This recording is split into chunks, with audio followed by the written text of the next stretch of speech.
Vamos dar início, então, à sessão.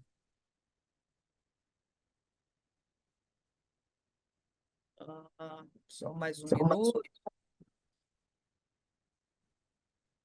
E eu vou observar a pauta de preferências, que, no caso, começa com o processo número 1, que, por sinal, é da minha relatoria, e que eu passo a apregoar. Trata-se da apelação de número 084-422805-2022, que tem como apelante Raimunda Serra Tavares, apelado Banco do Nordeste, como já disse, é da minha relatoria. Eu pergunto à senhora secretária se a advogada está na sala. Me parece que a doutora Ana, né? Está na sala. Perfeito, Excelência.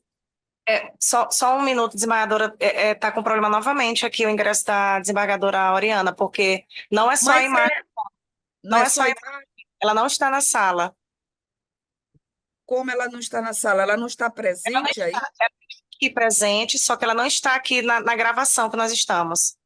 Não é só a imagem, ela não Ele está ela foi tentando. falar, entendeu? Entendi, não está gravando também, né? A Exato. manifestação. Então, vou guardar mais um pouquinho. Já pregoei o processo e vou passar logo em breve, dentro em breve, o relatório. Aceitou, Sueli. Pronto, podemos começar. Pronto. Passo então ao relatório. Trata-se de apelação interposta por Raimunda Serra Tavares contra a sentença do juízo da 16ª Vara Cível de São Luís, que julgou improcedente a ação de rescisão contratual e indenizatória movida em face do Banco do Nordeste do Brasil, ora apelado. Narra inicial que a autora ora apelante possuía conta vinculada ao banco demandado, no qual recebia e sacava regularmente seu benefício previdenciário. Entretanto, no mês de abril de 2022, quando se dirigiu à agência para sacar o valor, deparou-se com saldo negativo em sua conta. Ao questionar os funcionários do banco, foi informada que sua conta havia sido encerrada e que ela deveria se dirigir ao INSS. Já no referido órgão, a autora foi alertada que havia sido vítima de golpe e que alguém havia se passado por ela para encerrar sua conta na instituição financeira demandada e aberto outra conta para depósito do benefício previdenciário no Banco do Brasil, em agência de Itapecuru, Mirim, Maranhão. Diante do exposto, a autora ajuizou ação em face, pugnando pela indenização relativa ao valor de sua pensão relativo ao mês de abril de 2022, indenização por danos morais e rescisão do contrato com a instituição financeira demandada. Citada, a parte ré contestou o feito, esclarecendo que a autora jamais possuiu qualquer tipo de conta ou sequer vínculo com o Banco do Nordeste, e que este era responsável unicamente pelo repasse do benefício previdenciário e não possuía qualquer ingerência sobre o pagamento da pensão da autora. Acrescentou que o cartão utilizado pela autora ela é expedido pelo próprio INSS, sendo possível, inclusive, verificar o brasão da autarquia no cartão. Informou ainda que o último pagamento feito pelo INSS, relativo à pensão da autora, foi em fevereiro de 2022, sacado por ela em março de 2022, e que, após isso, nenhum outro pagamento devido à autora nenhuma ordem de pagamento, né? Foi enviada ao banco demandado. O juiz Acó julgou improcedente os pedidos autorais, sob o fundamento de que a parte demandada comprovou que não possuía qualquer ingerência sobre o pagamento do benefício e que, portanto, não poderia ser responsabilizada pela ausência do pagamento no referido mês ou pela mudança da instituição financeira responsável pelo repasse do benefício previdenciário. Inconformada, a autora interpôs o presente recurso de apelação. Os argumentos da apelante são da seguinte ordem: ela repete as teses da petição inicial e acrescenta que, diante da inversão do ônus da prova, caberia à parte ré demonstrar a inexistência de defeito na prestação de serviços, regra que não foi observada pelo juiz sentenciante, que as instituições financeiras respondem objetivamente pelos danos causados aos consumidores por fortuitos internos, e pugna, ao final, pela reforma da sentença, para que os pedidos iniciais sejam julgados procedentes.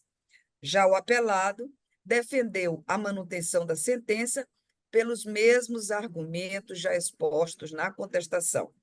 Esse, senhores desembargadores, senhor procurador, é o breve relatório. Passo, portanto, a palavra à senhora advogada pelo prazo regimental.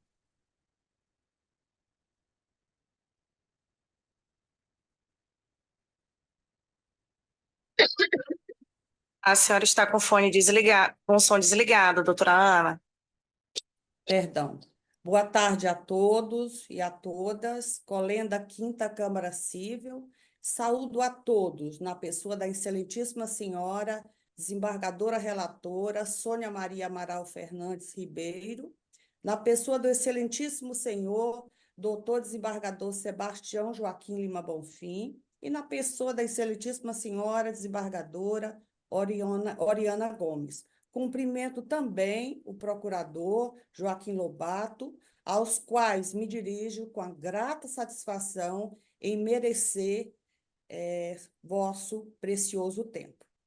Antes de adentrar nos fatos, eu gostaria de fazer um registro da alegria e honra de estar aqui hoje com vossas excelências, representando a apelante Raimunda Serra, por ser uma das minhas primeiras demandantes, mas com um grande valor afetivo, pois é uma das minhas primeiras clientes da jornada na advocacia. Agora vou adentrar aos fatos, pela apelante. Excelentíssimos julgadores, trata-se de ação de indenização por danos materiais e morais, com rescisão contratual, ajuizada pela apelante em face do banco apelado. Inicialmente, devemos pontuar que a apelante é pensionista previdenciária há mais de 20 anos, cujo valor do benefício é no importe de R$ 2.400,52, onde é utilizado para o seu sustento e de sua família. Destaca-se, doutos julgadores, que o recebimento do benefício sempre foi sacado no Banco do Nordeste, ora recorrido. Ocorre que no dia 7 de abril de 2022, conforme boletim de ocorrência anexado aos autos, a apelante foi ao Banco do Nordeste, ora recorrido, na agência localizada na Rua Grande, nesta capital, para receber sua referida pensão, mas se deparou com saldo negativo em sua conta. Excelentíssimos, como atitude imediata, a recorrente procurou os funcionários do sobredito banco para saber o que houve e obteve como resposta que sua conta teria sido encerrada sem o seu consentimento. Frisa-se que a pensão referente ao mês de abril de 2022 foi retirada da conta da recorrente por terceiro na sua integralidade. Foi proferida a sentença no presente processo que julgou improcedente os pedidos, segundo a qual, data venia maxia, houve sutil desatenção quanto aos principais pontos do presente caso. O CDC, como sistema autônomo que é, regendo o sistema legal da defesa do consumidor, bem como dos seus princípios básicos, a vulnerabilidade do consumidor, que está evidenciada no presente caso, o ônus probatório do presente caso não deve recair para a apelante, e sim para a apelada que detém todo o sistema operacional em seu favor, podendo utilizar-se de inúmeros meios de comprovar a inexistência do alegado no presente caso, o que não fez. O princípio da vulnerabilidade decorre de duas premissas. A primeira, de ordem técnica, reconhecendo que o fornecedor se sobrepõe ao consumidor em razão daquele deter o monopólio das informações relativa a cada produto e serviço. Já a segunda, de ordem econômica, se dá em razão que o fornecedor, na maioria das vezes, possui maior capacidade econômica que o consumidor. Doutos julgadores, o que corrobora ainda mais com o alegado é que a recorrente tem sido vítima de diversos golpes e, em todas as ações, reconhecido o direito da apelante, de modo que este processo é o único que destoa dos demais. Terceira vara civil, processo 084 3904 15 2022 8.10.001, onde houve sentença homologando o acordo entre as partes. Terceira vara civil de São Luís, sentença procedente de número 0858803 1822 810.0001. Primeiro Juizado Especial das Relações de Consumo de São Luís, sentença procedente, processo de número 08000635571 2023 810.006, sentença procedente. Ressalta-se que a recorrente é senhora de 58 anos de idade. A situação de não conseguir sacar o benefício previdenciário e não conseguir pagar suas contas com efeito é extremamente negativa e séria. Tal situação é fonte incalculável de angústia. Estamos diante de responsabilidade objetiva do banco e, quando se afirma isso, o recado é dito quanto a não ser possível discutir para satisfazer o lesado. Assim, diante do exposto, requer o provimento da apelação interposto, reformando a sentença de base para que seja deferido o pagamento da pensão previdenciária do mês de abril de 2022, no valor de R$ 2.375, além de que seja deferido a indenização por danos morais e, por fim, seja invertido o ônus sucumbenciais para consequência lógica do provimento do recurso. É o que tinha a falar na presente sustentação, Excelência. Muito obrigada.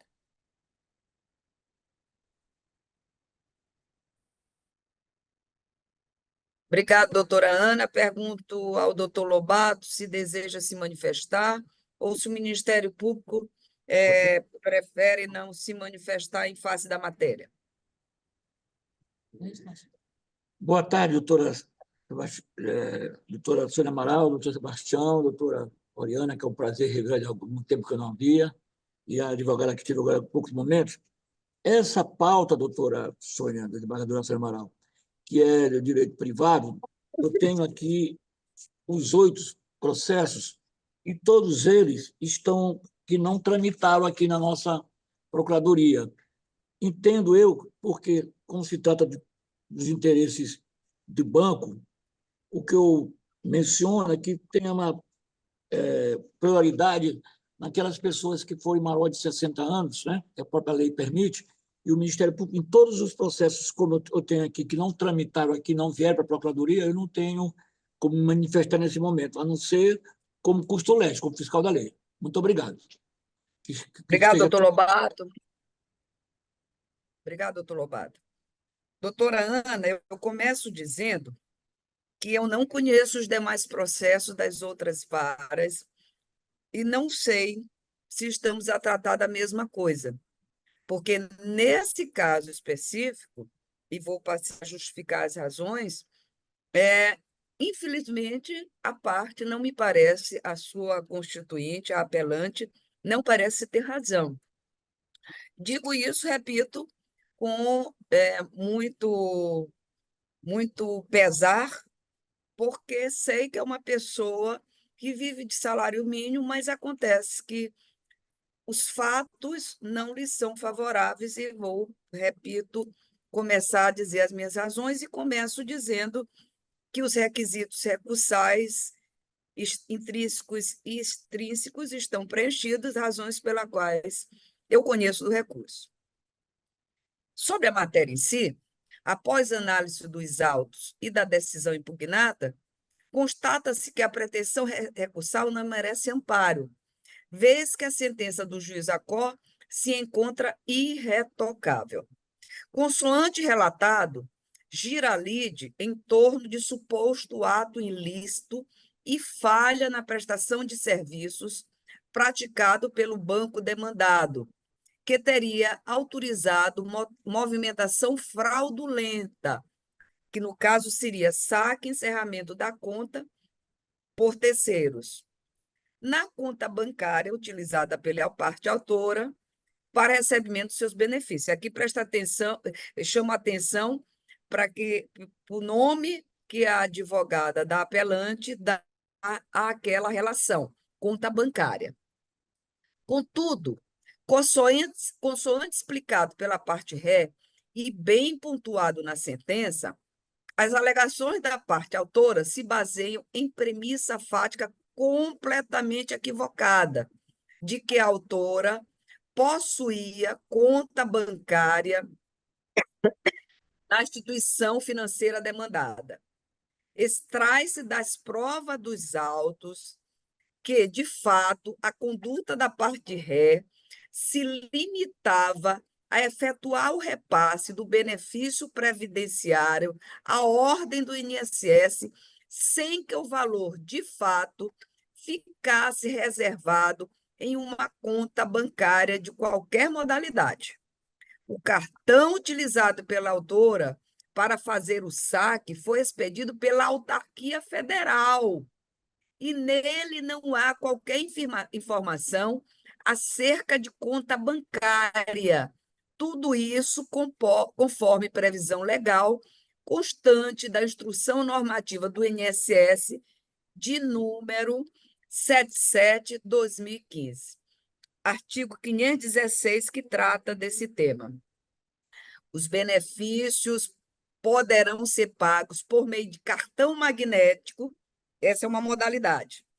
Conta de depósito, ou seja, conta corrente ou poupança, em nome do titular do benefício ou através de provisionamento no órgão pagador da empresa acordante, previamente cadastrado no momento da celebração do acordo. Então, só repetindo, o artigo 516 diz que você pode depositar os benefícios de duas modalidades: através de um cartão magnético, que não constitui conta corrente ou conta poupança, e na conta de depósito, que pode ser conta corrente ou conta poupança.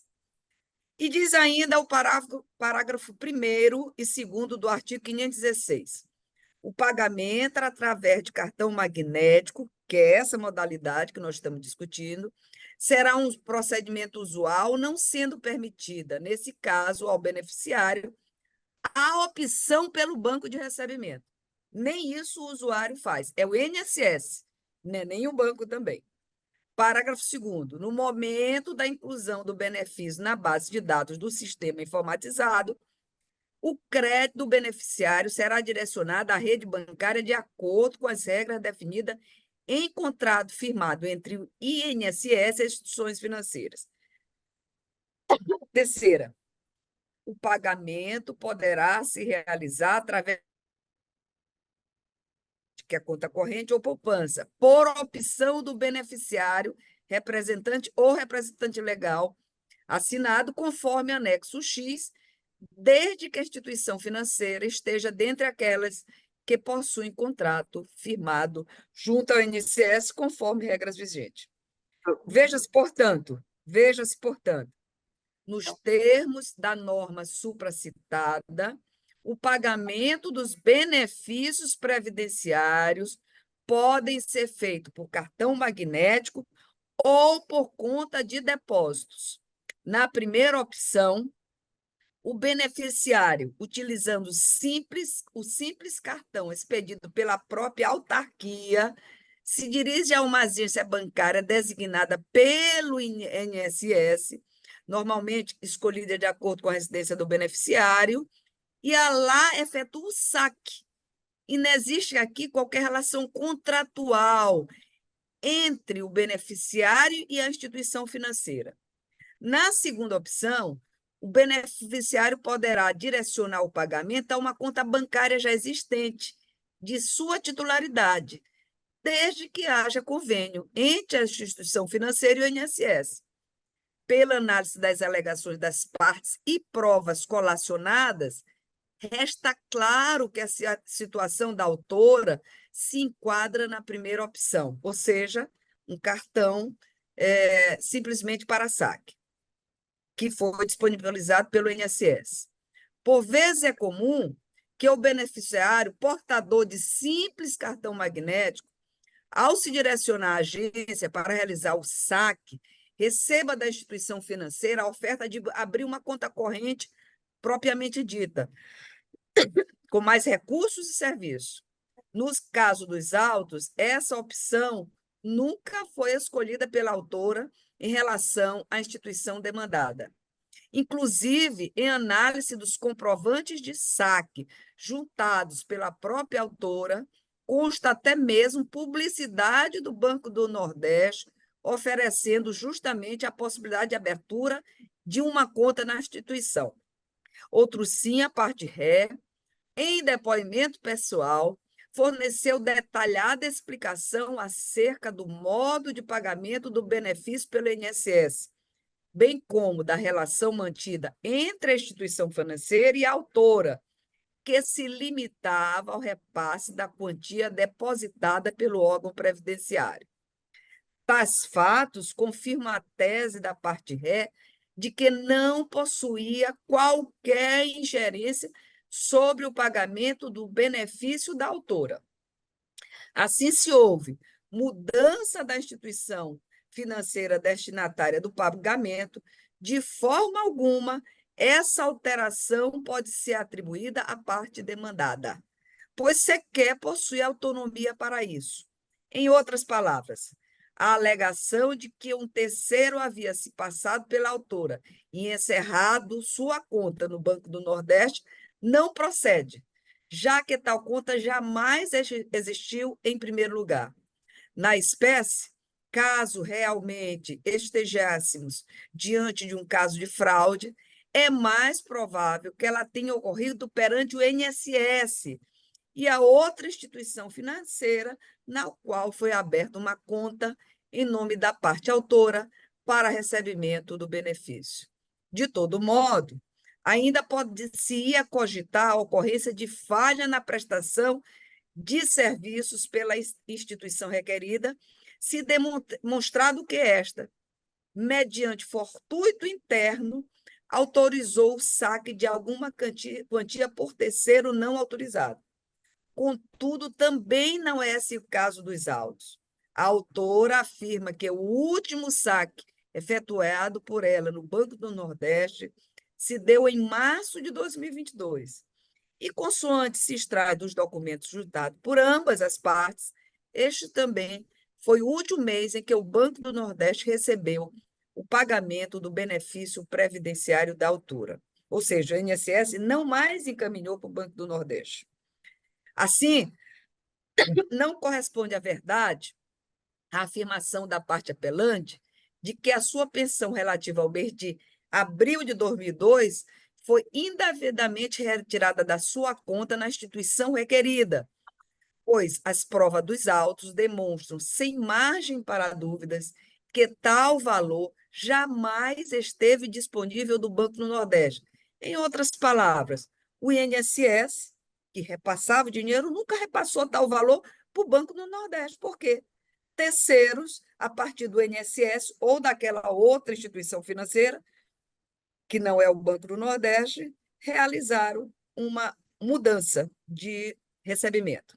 Desse modo, sob nenhum ângulo constata-se a prática de ato ilícito ou de falha na prestação de serviços por parte da empresa demandada, conforme bem consignado na sentença impugnada, e aqui abro aspas, não há provas de que o ocorrido se deu em razão de fortuito interno ou que o banco, de alguma forma, concorreu para a transferência sem autorização da autora, muito menos foi responsável para que ela deixasse de receber o seu benefício previdenciário por um mês. Correta, portanto, a sentença apelada, que deve ser mantida em sua integralidade. E aí, colaciono no tópico seguinte todas as provas referentes ao caso, cito a legislação aplicável e concluo dizendo o seguinte: onde disposto, conheço do recurso e, no mérito, nego provimento ao apelo, e ainda, considerando a sucumbência recursal da parte apelante, em obediência ao parágrafo 11 do artigo 85 do Código de Processo Civil, majoro os honorários advocatícios devido à parte vencedora para 18% sobre o valor da condenação, considerando o trabalho adicional realizado. É como voto e pergunto ao colega Bonfim, ao desembargador Bonfim, como vota. Desembargadora Sônia Amaral, nossa presidente, desembargadora Oriana Gomes, integrante da nossa Câmara. Inicialmente aqui quero desejar boa-vinda à doutora Rosária, que está aqui do lado da doutora Oriana, pegando aí Senhora presidente, eu tive a curiosidade de analisar esse fato. Realmente de forma unilateral, o INSS determina os depósitos desses benefícios em conta de um banco previamente escolhido por ele e encaminha um cartão ao segurado para que ele lá faça o seu saque, sem ter nenhuma conotação de nenhuma negociação entre banco e o beneficiário. Isso é fato. Também acompanhei aqui várias ações contra o INSS, porque muitas vezes ele muda de banco para banco sem avisar o contribuinte. E essas ações são impostas ao INSS, não é o caso do Banco do Nordeste. Então, nesse exato momento, eu não tenho nenhuma dúvida em acompanhar Vossa Excelência. Doutora Oriana, como vota? Olha, desembargadora, eu também não tenho nenhuma dúvida de acompanhar, porque se tivesse que entrar com uma ação, seria contra o INSS. E parabéns pelo voto, que foi muito bem fundamentado naquela legislação da resolução 077. Eu só fiquei com dúvida aqui na justiça gratuita, nos 18% que Vossa Excelência aumentou, mas ela tem justiça gratuita, eu acho que ela não vai sofrer ônus. Acompanhe Vossa Excelência. Exatamente, é porque a norma manda, né? Quando tiver o trabalho adicional do recurso, e eu majorei bem pouco. Era 15, foi para 18. Pois eu vi. Ok, então proclamo o resultado por unanimidade pelo conhecimento e desprovimento do apelo. Obrigada, doutora Ana. Muito obrigado e eu peço doutora licença para me retirar. Muito boa tarde a todos. Boa tarde. Eu vou passar para o segundo processo, que também tem um pedido de preferência, que é o processo também número 2 da pauta. Eu vou anunciá-lo, portanto, eu acredito que seja da sua relatoria, desembargador Bonfim. Exatamente, é a apelação número 080 161995 2022. Apelante Verônica de Jesus Souza, apelado Banco Pan S.A. O advogado se faz presente? Quem está recorrendo, no caso, é o Banco Pan. A advogada se faz presente, secretária? Não se apresentou, é a doutora Daniele, mas não se apresentou. Tem ninguém na sala com esse nome. Doutora, Não tem, né? Mas, então, peço doutor expressão. Bonfim, vai para a pauta virtual? Doutora, Senhora Ou não? presidente, a senhora Não, sabe que posso deixar a leitura da emenda, de qualquer maneira eu acho que o banco não iria fazer essa sustentação. que eu estou naquele entendimento nosso. Eu estou simplesmente só majorando aqui, tornando válida a pena de litigância de má-fé e fixando no patamar de 2%. 2%. Eu É, acompanho. eu acho que a advogada, Só só para ter entrou certeza, uma advogada. entrou uma advogada. É a advogada dessa causa, É, Daniela? Excelência, eu não não, é escutei Lorena que eu não está escutei o aparecendo. nome do Ela tá falando. processo, mas é Vamos lá. referente à dona Francisca Andrade Souza. Ainda não Não é. é essa não, Não é doutor, essa, não é não? essa. Tudo Apareceu bem. o processo da pauta, tá? Esse da Francisca. Só me permite. Perdão? Ok. Fale, desembargador Bofi. Se a senhora me permitir, eu vou só dar uma leitura aqui breve na emenda, a gente já Tá acaba certo. logo, tá bom? Tá certo. A modalidade de empréstimo conhecido como cartão de crédito consignado conta com a expressa previsão legal na forma da Lei 10.820 de 2023 e regulamentada pelo Decreto Estadual 25.560 de 2009. Trata-se da espécie de contrato que permite a obtenção de valores por parte do consumidor em margem inferior aos juros do cartão de crédito comum, embora em muito superior àqueles usualmente desaplicáveis ao empréstimo consignado ordinário. Por ser modalidade negocial permitida pelo ordenamento jurídico, as hipóteses de sua anulação deverão corresponder às situações previstas na lei para invalidação dos contratos em geral, como só ocorrer quando se constatar a invalidades referentes à capacidade ou à vontade dos agentes ou vício no objeto ou forma do contrato, além das máculas relacionadas ao dever da boa-fé e informação da clareza próprias em relações às privadas. Fixadas essas premissas, verifico que, em caso, o banco logrou êxito em comprovar o fato impeditivo e modificativo ou extintivo do direito da parte autora, na forma do artigo 373, inciso 2º do Código de Processo Civil, uma vez que as provas produzidas nos autos demonstram a legalidade do negócio, qual seja, contrato assinado conforme determinação legal, acompanhado de documentos pessoais da parte apelante, como também o comprovante de pagamento da operação através do TED na conta bancária de titularidade da contratante, conforme muito bem demonstrado e comprovado através do ID 3387 1571, 3387 1574.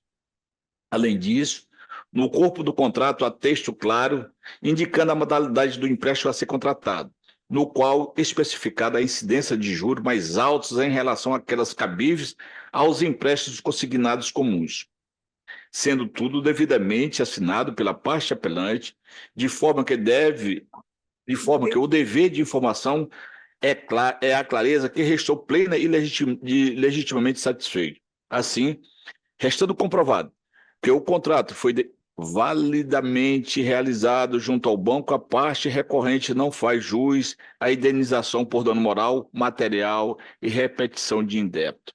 Quanto à condenação por litigância de má-fé, inegável que a situação da apelante denota de forma de agir censurável, com vistas à obtenção do enriquecimento ilícito, à custa de contratação em revelação a qual volitava legitimamente aderiu aos termos e os fundamentos, pelo que valida a pena da litigância de má-fé, fixando o patamar de 2% do valor da causa, apelo conhecido e parcialmente provido. Perfeito, desembargador Bonfim. Eu acompanho Vossa Excelência e pergunto à desembargadora Oriana como vota. Eu acompanho o relator também. Proclamo o resultado pelo conhecimento e parcialmente provimento do apelo nos termos do voto do relator. O terceiro processo, eu pergunto à doutora Sueli se a advogada está na sala. No caso, a advogada é a recorrente, é a doutora Valéria Lawande. Quem está é a doutora Milena Furtado. Ela é do escritório da doutora Valéria Tá Lawande. certo. Tá certo. Isso, Doutor, eu vou, então, apregoar o processo, que é o de número 085-917858-2018, tem como apelante, só um minuto, tem como a apelante, o SEBRAE, o primeiro apelante, SEBRAE, o segundo apelante, Ostensiva Segurança Privada, RL, e tem como terceiro apelante a UDI Hospital. Quem pediu sustentação foi o UDI Hospital. Mas eu estou mantendo a decisão nos termos apresentados pelo juiz de primeiro grau. De sorte que eu pergunto à doutora Milena, né, se ela Isso, deseja ainda fazer a sustentação. Excelência, eu desejo, porque um dos réus foi excluído da LIGE, o que implicou o ônus da sucumbência ao hospital. Então, eu vim aqui sustentar pela legitimidade Tá certo, da empresa empregadora. tá certo. Então, eu vou passar o relatório. Trata-se de apelações cíveis interpostas contra a sentença proferida pelo juízo da Quinta Vara Cível do Termo Judiciário de São Luís, que julgou parcialmente procedente o pedido autoral formulado na ação de cobrança para condenar solidariamente as então requeridas SEBRAE e Ostensiva Segurança Privada, RL, ao pagamento da quantia de R$ 148.369,04 e isentar a Alfa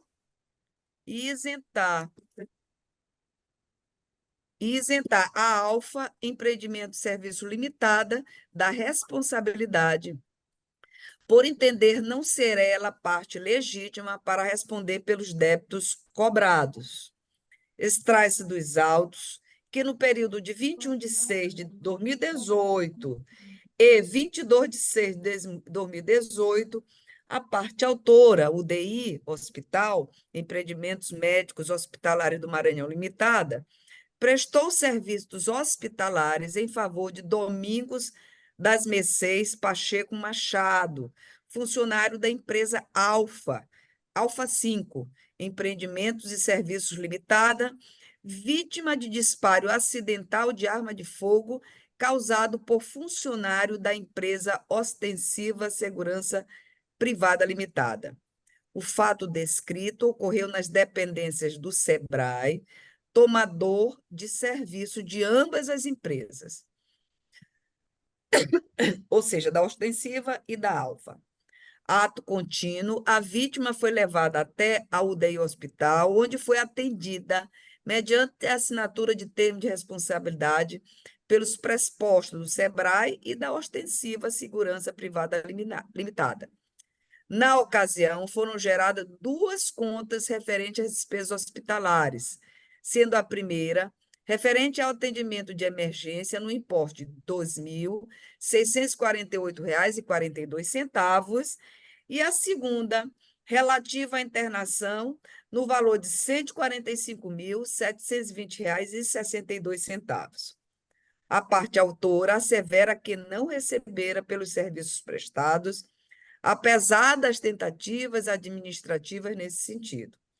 Após a regular instrução, o juízo de primeiro grau entendeu pela existência do dever solidário apenas em relação às empresas assinantes do termo de responsabilidade nos termos já descritos.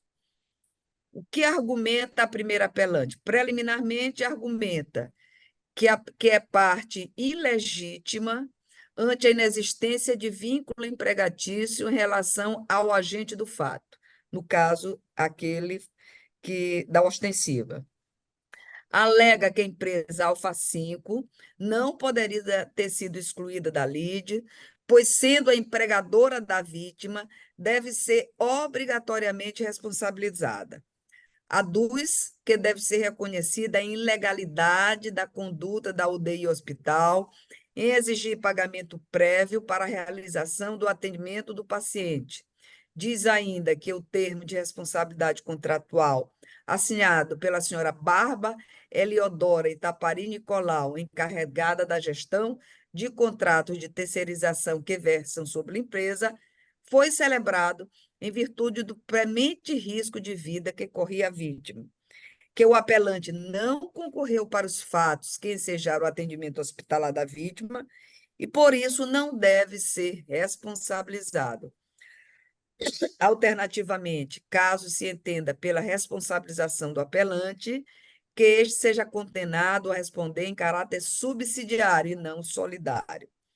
O segundo apelante, no caso a ostensiva, a empresa de segurança, expõe que a cobrança realizada não possui nenhum fundamento válido, tendo o hospital se utilizado, na verdade, da situação de risco de vida em que o paciente se encontrava para efetuar cobranças sem embasamento fático, que os valores apresentados no termo de cobrança foram inseridos de forma unilateral, não tendo sido apresentadas justificativas para a cobrança. Diz ainda que sequer há nos autos as notas fiscais dos produtos para que se possa comprovar e embaçar os valores cobrados. E, por fim, requer que o Estado arque com o pagamento do tratamento disponibilizado ao paciente, considerando sua obrigação constitucional. O terceiro apelante, no caso a UDI, argumenta que houve um equívoco do juízo de primeiro grau em desconsiderar a responsabilidade da empresa empregadora da vítima, a Alfa 5 Empreendimentos e Serviços Limitada, tendo em vista a existência de nexo de causalidade entre o acidente e o trabalho realizado pelo empregado, que os honorários advocatícios fixados na sentença recorrida são desproporcionais e desarrazoados em relação ao trabalho despendido pelo patrono do apelante, sendo necessária a fixação de honorários por equidade ou, alternativamente, que seja considerado o parâmetro proporcional de 3,33% do valor da causa para a condenação em honorários advocatícios, consoante julgamento do Superior Tribunal de Justiça. Em contrariedade, o SEBRAE diz que a empresa ostensiva, durante reuniões com o SEBRAE, assumiu a responsabilidade por todas as despesas com o atendimento da vítima, sendo desarrazoado e contraditório a argumentação desta no sentido de excluir-se da lide e atribuir a responsabilidade exclusiva ao Estado. Aduz que a sentença, ao excluir a empregadora Alfa da lide, na verdade, premia sua conduta dessidiosa, consubstanciada no abandono de seu empregado, quando deveria ser a primeira a prestar auxílio. Em relação à discussão quanto aos honorários devidos, nada tem a opor, visto que, de fato, o pretendido regresso da empresa Alfa implicaria na retirada da verba honorária imposta à UDI Hospital. Por fim, reitera não ser parte legítima da demanda. É o relatório e o que tinha a expor. Doutora, a senhora, pelo prazo regimental, está com a palavra. Meu nome é Milena Furtado Amorim, OAB 63134. Estou aqui representando a apelante UDI Hospital. Excelentíssima senhora presidente desta Igreja Câmara, pessoas de quem peço venha para cumprimentar aqui os demais membros, a desembargadora Oriana, o desembargador Bonfim, excelentíssimo senhor representante do Ministério Público, procurador de Justiça Lobato, serventuários, advogados, demais aqui presentes. Primeiramente, desejo a todos uma boa tarde. Excelências, como muito bem exposto no relatório da desembargadora Sônia, o que houve aqui? Vamos delinear aqui os três agentes. O senhor Domingos das Mercês era empregado da empresa Alfa e realizava suas atividades, como comumente fazia, no dia 21 de junho de 2018. Enquanto trabalhava nas dependências do SEBRAE, ele foi atingido por um tiro de um vigilante da empresa ostensiva, também aqui requerida. E sendo vítima de um trauma abdominal, ele foi levado às dependências do UDI Hospital e ali foi realizado a prestação de serviços médicos hospitalares para salvar a vida do senhor Domingos das Mercês durante o período de 21 de junho de 2018 a 3 de julho de 2018, quando então aquele paciente foi transferido para a rede pública quando disponibilizado vaga. na rede pública. O que acontece aqui, excelências, é que a responsabilidade das empresas está muito bem fundamentada na sentença quando adere que o SEBRAE, por ser tomador de serviço, ele também é solidário, lembrando que a preposta do SEBRAE assinou o contrato particular de prestação de serviços médicos hospitalares, estando muito bem fundamentada a sua responsabilidade. A ostensiva, por meio de seu advogado, na época, também chegou a assinar um contrato de prestação de serviços médicos hospitalares, pelo que se responsabilizou, em tese, pela conta, mas o que nós temos na realidade, excelências? Um atendimento prestado, uma conta hospitalar em aberto no valor histórico de R$ 148 mil aproximadamente, e até o presente momento nenhuma das requeridas se responsabilizou pelo pagamento. O juízo de base, ele responsabilizou a empresa SEBRAE e responsabilizou a empresa ostensiva, mas considerou que o empregador, a empresa Alfa, não era responsável e acolheu a preliminar de legitimidade, condenando o DE Hospital em 10% sobre o valor atualizado da conta hospitalar. Excelências, o que eu venho pedir aqui é que, se você considera que a ostensiva, enquanto empregadora do vigilante que desferiu o tiro, é responsável como empregador, é a mesma responsabilidade que o artigo 932, inciso 3º do Código Civil, fala sobre o empregador no seguinte termo: são também responsáveis pela reparação civil o empregador, o comitente, por seus empregados, serviçais e prepostos no exercício do trabalho que lhes competir ou em razão dele. Então, o empregador, excelências, ele tem responsabilidade tanto pela incolumidade física dos seus funcionários, tanto por eventuais danos decorrentes de atos de preposto. Então, a ostensiva aqui, ela foi responsabilizada solidariamente porque foi seu funcionário que desferiu um tiro em desfavor do senhor Domingos das Mercês, e o que eu peço aqui é o reconhecimento solidário também na empregadora, porque senão, excelência, qual é o cenário delineado? O empregador que não leva seu empregado ao hospital num acidente nítido de trabalho, não se responsabiliza por qualquer atendimento médico, não houve nenhum contato de qualquer preposto da Alfa com o hospital para a responsabilização de conta hospitalar, e a empresa ainda é premiada com uma condenação em honorários advocatícios que perfaz mais ou menos um montante de R$ 20 mil, tendo em vista que o valor histórico da conta é 148 e levando em consideração que o valor atualizado perpassa quase os R$ 200 mil, 10% equivaleria a 20 mil. De forma alternativa, excelências, caso prevaleça o entendimento de que a empresa Alfa não seja responsável pelo caso aqui delineado, nós pedimos a condenação proporcional desses honorários. Porque, excelências, vejamos, a sentença de base condenou o SEBRAE e a empresa ostensiva ao pagamento da conta hospitalar e honorários em 10% do valor da condenação. Ok. Sendo reconhecida a ilegitimidade passiva da empresa Alfa, o DI Hospital também foi condenado em 10% sobre o valor da conta. Então, é a mesma quantidade. Aqui a parte autora está sendo penalizada por uma quantidade de honorários. Vejamos, 10% serão rateados entre o SEBRAE e a empresa ostensiva. Em contrapartida, ao se ver excluída a empresa Alfa, o DI Hospital haverá que pagar a mesma quantidade de honorários advocatícios. Então, é esse o julgado do STJ que nós juntamos lá na apelação, no qual o ministro, eu peço venha só para ler a conclusão do ministro, que fala que quando você condena em 10% no valor mínimo de honorários, é quando se dá o valor, quando se dá a condenação total da causa. Quando você fala apenas no artigo 485, qual seja a exclusão de um dos requeridos por ilegitimidade passiva, aquela condenação ela tem que ser proporcional. Então, temos aqui 3 réus. Caso prevaleça a exclusão do requerido Alfa, que seja também considerada a condenação proporcional em honorários, tendo em vista que se as 3 fossem condenadas, a cada uma não caberia 10% de honorários advocatícios, e sim 33% para cada uma das requeridas. Então, eu peço, de forma alternativa, que também seja esse o entendimento adotado. Então, agradeço muita atenção de todos e reforço aqui meu desejo de boa tarde.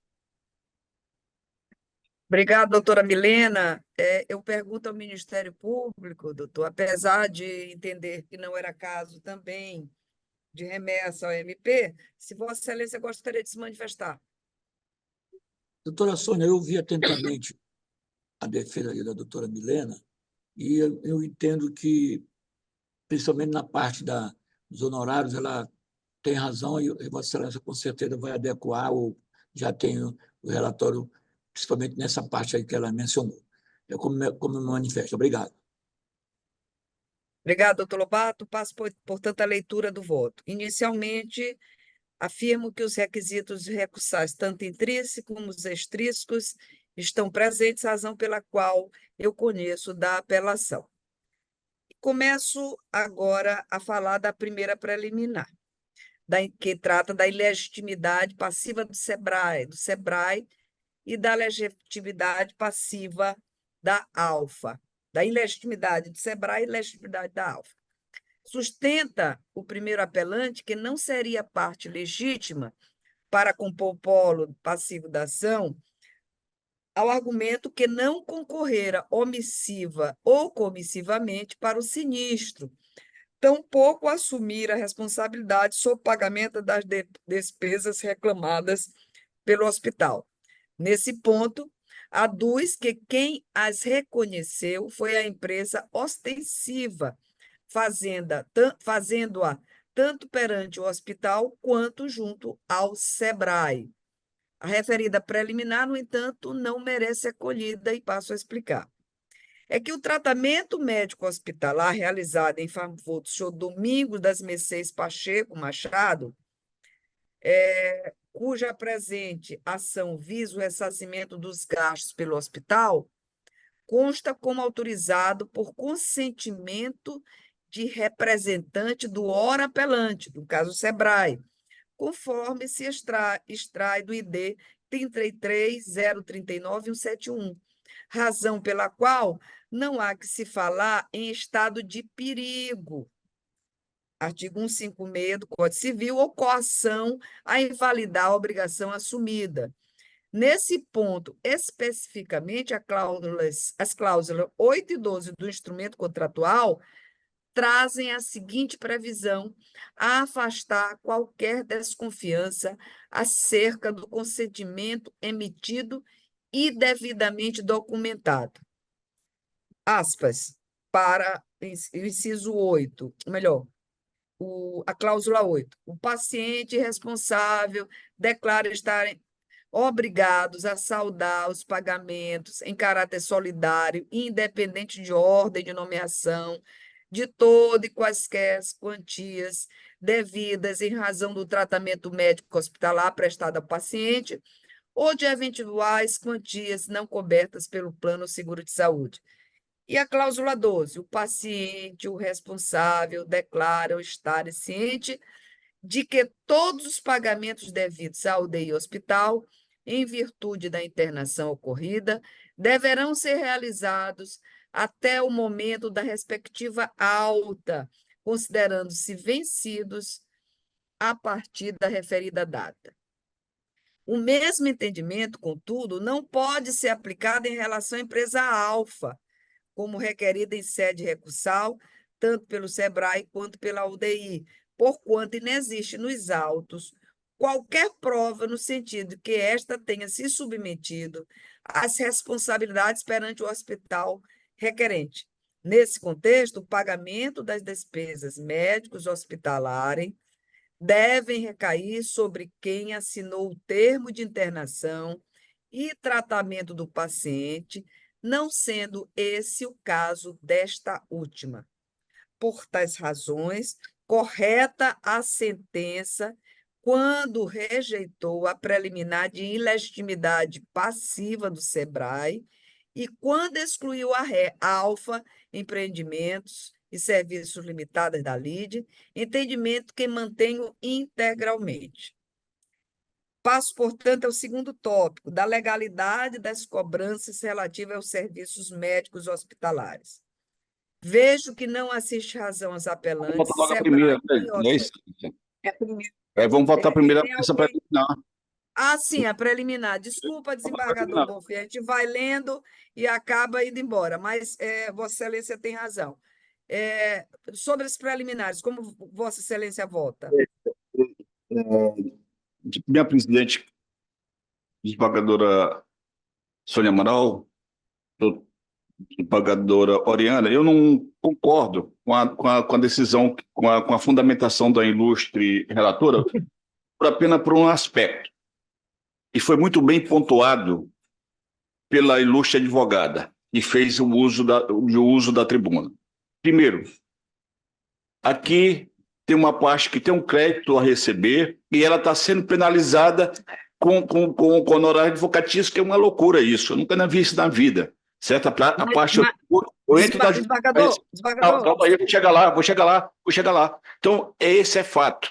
Outro fato é o seguinte, existe o Sebrae que efetuou uma contratação de 2 empresas terceirizadas, uma de limpeza e uma outra de segurança.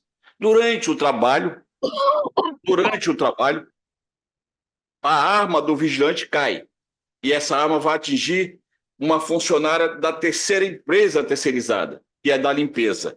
Aí atinge a senhora lá. Por que afastar? Eu não estou dizendo que o Sebrae não seja solidário. Eu quero dizer, por que afastar a empresa Alfa? Eu não posso concordar com isso. Eu não concordo com isso de jeito nenhum. Entendeu? Ela tem que fazer parte da lei de sim, porque ela é responsável pelos servidores dela, sim. Entendeu? Ela obrigatoriamente é. Agora, em ação regressiva, o Sebrae, que tem um contrato, pode muito bem ir lá. Exato. E esse negócio de dizer que assinou o contrato, eu também não posso concordar com isso.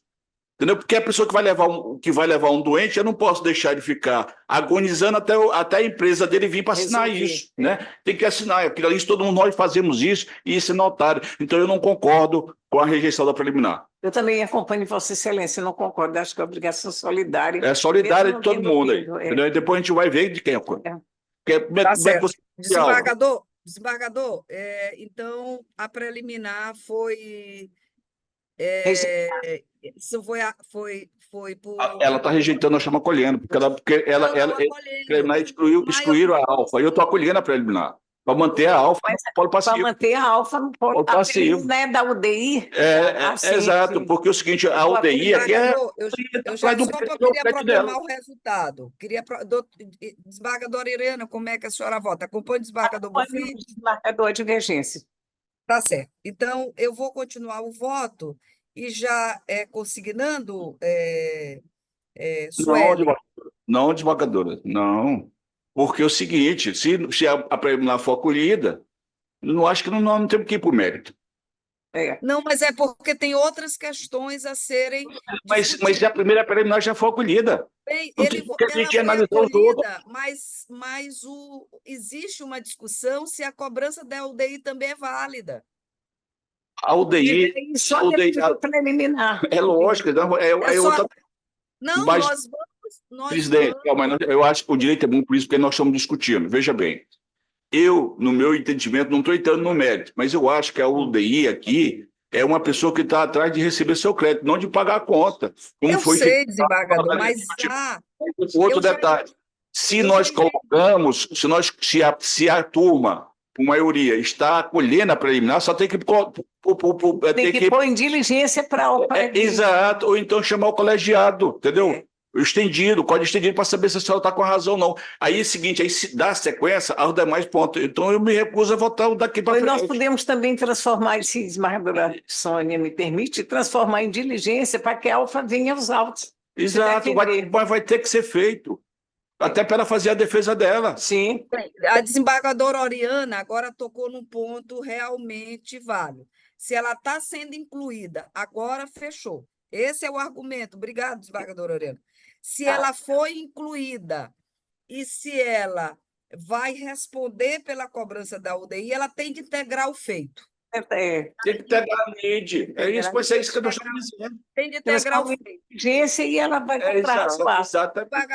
Desembargador Bonfim, em nome do colegiado, a despeito de achar que isso deveria ser uma ação de regresso, eu me submeto à vontade dos demais e Presidente, acolho a presidente, legitimidade que Vossa Excelência suscita e que a desembargadora Oriana acompanha. De sorte que a gente só quero vai que você suspender. entenda o seguinte, não é questão de colegiado, é uma questão de direito. De justiça. É de justiça, porque o que ocorre é o seguinte, se nós estamos, entendeu, trazendo para compor a lide, a ação de regresso, todos nós sabemos, o próprio SEBRAE vai ter o direito de ter uma ação de regresso contra a contratada dele, certo? Se ele não pagar, porque é o seguinte, o SEBRAE tem um contrato com a terceirizada, né? Então, na hora que ele pagar, ele vai ter essa oportunidade. Mas se nós, aqui, como disse muito bem a desembargadora Oriana Gomes, a professora Oriana Gomes, que nós se integrou, nós temos que parar aqui para que ela possa se defender. Não, desembargador, eu estou concordando com Vossa Excelência, eu estou somente Ela está dizendo. adequando já o dela. Eu estou adequando, eu só estou dizendo que no caso da ilegitimidade, da legitimidade da Alfa, só isso.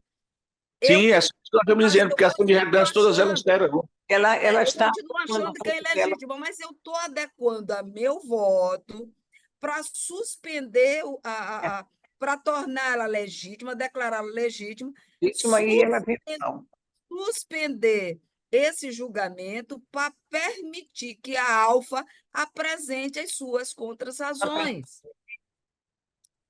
Ok? Perfeito, perfeito, perfeito. Tá.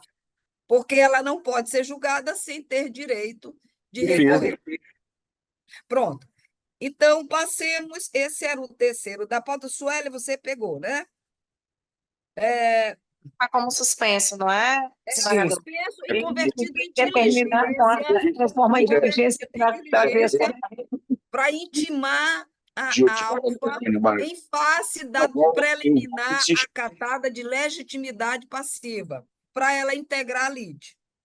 Não tem insistido, desembargador. O processo, a apelação é reformada, o processo é devolvido ao juiz de primeiro grau para que se proceda à citação da empresa, para que ela faça a alegação. Eu acho que é a partir da citação também. Também. Só uma questão de ordem. Desembargador, ela respondeu no primeiro grau. Ela já mas respondeu. ela foi Citará. Desculpa. Sim, Excelência, apresentou Ela contestação, respondeu no primeiro grau. compareceu à audiência. Doutora, só um minuto. Ela foi excluída só na sentença de mérito. Tá certo. Só na Não sentença de mérito. tem problema, Certo. exato. Tem razão, só tem razão. Desculpa, presidente. Vamos Sônia, ao então. Consegui ouvir a senhora na hora que a senhora proclamou. A senhora poderia. Doutora, acatar, conhecer do recurso, ainda não, somente conhecer a preliminar e julgar procedente para declarar a legitimidade da empresa Alfa, aí você pega o nome completo aí. Alfa, convertendo o processo em diligência para que ela seja intimada a integrar a lide e promover a sua defesa. Ah, O quarto, né? O quarto processo da pauta eu vou apregoar só um minuto. É o que está na ordem. Não, desculpa, é o sétimo que está na quarta colocação. É o sétimo processo. Só um minuto. Sétimo. O sétimo processo da pauta é o de número 080, 1620, 43, 2023, que tem como apelante Zelma Santos Cantuária e como apelado Antônio Ferreira de Souza. Eu pergunto à doutora Suelen se o advogado se faz presente à sala. Relatoria do desembargador Bonfim. ele não se identificou. É o doutor Gustavo, mas não se identificou aqui não na sala. Desembargador Bonfim, o senhor vai para a pauta virtual ou quer fazer logo agora a leitura da emenda? Faço logo a leitura da emenda que a gente já julga logo, né, irmão? A efetivação dos descontos da conta bancária do consumidor em razão do seguro por ele não contratado ultrapassa os limites de mero aborrecimento, normalmente quando tais deduções são caracterizadas sob um numerário pertencente à pessoa hipossuficiente, econômica e idosa, com reflexo no caso sob análise. Não há nos autos qualquer peculiaridade que imponha a majoração do valor fixado, que já se encontra acima da média de conhecimento e aplicação por esta Corte. Assim, provando o sofrimento superior àquele ordinariamente sofrido em casos semelhantes, a pelo conhecido e desprovido. Estou mantendo a sentença de base. Eu acompanho- acompanho Vossa Excelência, doutora desembargadora Oriana, como vota? Também acompanho Vossa Excelência. Acompanho o relator. Proclamo o resultado por unanimidade. A Quinta Câmara Civil conheceu e negou o provimento ao recurso, nos termos do voto do relator. E o último pedido de sustentação é o quinto da pauta. Deixe-me ver aqui o resumo. É o quinto da pauta, também da relatoria do desembargador Bonfim. É a apelação civil 080 96 2023, que tem como apelante Francisca Andrade Souza e apelado Banco Pan. Eu acho que é esse que a advogada se faz presente. Desembargador Bonfim, é da sua relatoria e, portanto, lhe passo a palavra. Desembargadora presidente, eu só queria perguntar à doutora Lorena se ela está pelo banco. Sim, pelo banco, Excelência. Pelo banco, doutora Lorena? Isso, pelo banco. Então, eu vou ler só a ementa, doutora, porque é o seguinte, eu estou mantendo a apelação, a decisão. Né? A modalidade, a senhora dispensa a apelação? A sustentação? Certo, Excelência. Dispenso sim, muito obrigada. Obrigado, senhora. A modalidade de empréstimo conhecida como cartão de crédito consignado conta com uma expressa previsão legal na forma da Lei 10.820 e regulamentada pelo Decreto Estadual 25.560. Trata-se a espécie de contrato que permite a obtenção de valores por parte do consumidor, em margem inferior aos juros do cartão de crédito comum, embora em muito superior àqueles usualmente aplicados aos empréstimos consignados originários. Por ser modalidade negocial permitida pelo ordenamento jurídico, as hipóteses de sua anulação deverão corresponder às situações previstas na lei para a invalidação dos contratos em geral, como quando constatar a invalidade referente à capacidade ou à vontade dos agentes, ou vício nos objetos ou na forma do contrato, além das marcas relacionadas no dever da boa-fé e informação da clarezas próprias em relações privadas. Fixadas essa premissa, verifique que, em caso, o banco logrou êxito em comprovar o fato impeditivo, modificativo ou extintivo do direito da parte autora, uma vez que as provas produzidas nos autos demonstram a legalidade do negócio, qual seja, o contrato assinado conforme determinação legal, acompanhado de documentos pessoais da parte apelante residente nos IDs 33893463, 33893464. Além disso, no corpo do contrato há um texto claro indicando a modalidade do empréstimo a ser contratado, no qual é especificada a incidência de juros mais altos da relação do que é cabível no empréstimo consignados comuns, sendo tudo devidamente assinado pela parte apelante, de forma que o dever de informação e clara restou plena e legitimamente satisfeito. Assim, restando comprovado que o contrato foi validamente realizado junto ao banco, a parte recorrente não faz jus à indenização por dano moral, material e repetição de indébito. Apelo conhecido desprovido. É como voto, senhora presidente. Obrigado, doutor Bonfim. Eu acompanho Vossa Excelência. Pergunta a doutora Oriana como vota. Acompanho o relator. Certo. Proclamo o resultado por unanimidade, pelo conhecimento e desprovimento do AP. Nós temos ainda alguns outros, mas que os advogados não se fazem presentes. Eu acho que é o quarto, né, Sueli? O quinto e o sexto, todo da relatoria do desembargador Bonfim. Não. É o quarto, o sexto e o oitavo. Desculpa. Quinto já foi, né? Quarto, sexto e oitavo. Doutor Bonfim, o senhor vai fazer a leitura da ementa ou vai mandar para a pauta virtual? Como a senhora achar melhor, presidente. Se quiser que eu leia a ementa, eu posso ler. Se a senhora achar que eu devo encaminhar para a virtual. Eu te confesso que eu gostaria de levar para virtual por uma questão de ordem prática. Eu estou Então, rouquinha, será levada para a pauta virtual, senhor presidente. é que eu estou rouca. Eu ainda estou com essa gripe. Então, os demais vão para a pauta virtual e nesse sentido, nós acabamos a sessão de hoje. Agradeço a presença de todos.